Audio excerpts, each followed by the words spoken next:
안녕하세요. 올리브맘입니다. 여러분은 언제가 가장 행복하신가요? 살아오면서 기쁨도 있었지만 어려운 날들도 많았어요. 돌아보면 인생은 참 여러가지 색깔이었어요. 우연히 유튜브에서 서운국 교수님의 강연을 보게 되었어요. 행복이란 거창한 게 아니라 작은 경험들의 총합이란 말씀이 제 가슴을 두드렸답니다. 그래서 그분의 행복의 기원이란 책을 찾아 읽어보았어요. 행복의 기원부터 행복한 삶의 의미까지 참 재미있는 내용이었어요. 마치 오래 찾던 답을 발견한 것만 같았죠. 그리고 문득 생각했답니다. 나는 언제 행복했던가?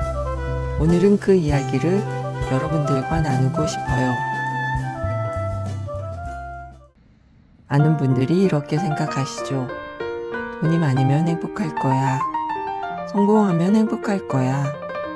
멋진 집에서 살면 행복할 거야. 저도 그렇게 생각했었답니다. 그러나 행복 지수에 대한 연구 결과는 달랐어요. 돈, 명예, 성공이 우리의 행복을 결정하는 건 10%도 되지 않더라고요. 오히려 소소한 경험이 행복을 좌우한다네요.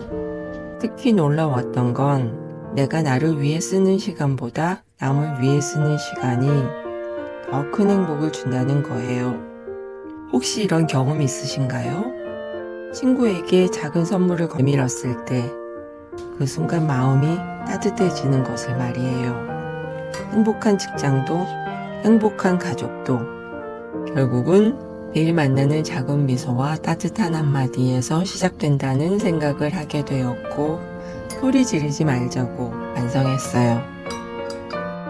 행복은 강도가 아니라 빈도라고 해요. 큰 행복 하나보다 작은 행복이 자주 찾아오는 게 더 소중하다는 거죠. 저는 제 삶 속에서 자주 만나는 행복들을 생각해 보았어요. 아침에 커피 내릴 때 나는 향긋한 냄새, 강아지와 산책하며 맞이하는 싱그러운 바람, 아름다운 장미꽃을 보며 즐거운 마음, 그리고 사랑하는 사람들과 함께 먹는 맛있는 음식, 좋아하는 음악을 들으며 넘기는 책장 소리, 오래된 친구에게 받은 마음을 담은 작은 쪽지.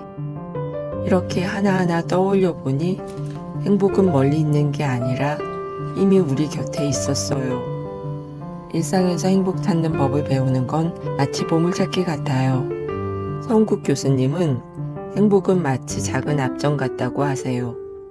작지만 우리 삶에 꽂히는 순간 선명한 기쁨을 남기죠. 여러분의 삶에는 어떤 행복 압정들이 있으세요? 친구와 나누는 웃음 가득한 이야기, 좋아하는 책 한 페이지가 주는 설레임, 가꾸운 빵 한 조각의 따뜻함. 행복은 거창한 게 아니랍니다. 그저 우리가 그 순간을 온전히 느낄 수 있다면 그게 바로 행복이란 걸 제 아이들에게 얘기해주고 싶어요. 저는 제 아이들이 행복하게 살아가기를 바라는 엄마니까요. 과학이 말해주는 행복의 비밀, 참 단순하지 않나요? 큰 성공이 아니라 일상의 작은 순간들을 소중히 여기는 것. 행복은 미래에 있는 게 아니라 바로 지금 이 순간에 있답니다. 우리가 그 순간을 놓치지만 않는다면요. 오늘 여러분은 어떤 행복 압정을 만나셨나요? 댓글로 여러분의 소소한 행복을 나눠주세요. 제 영상이 여러분들에게 또 다른 행복 압정이 되었으면 합니다. 구독, 좋아요 부탁드립니다. 아니면 저를 다시 만나시기 어려우실 수도 있거든요. 다음 영상에서 우리 또 만나요.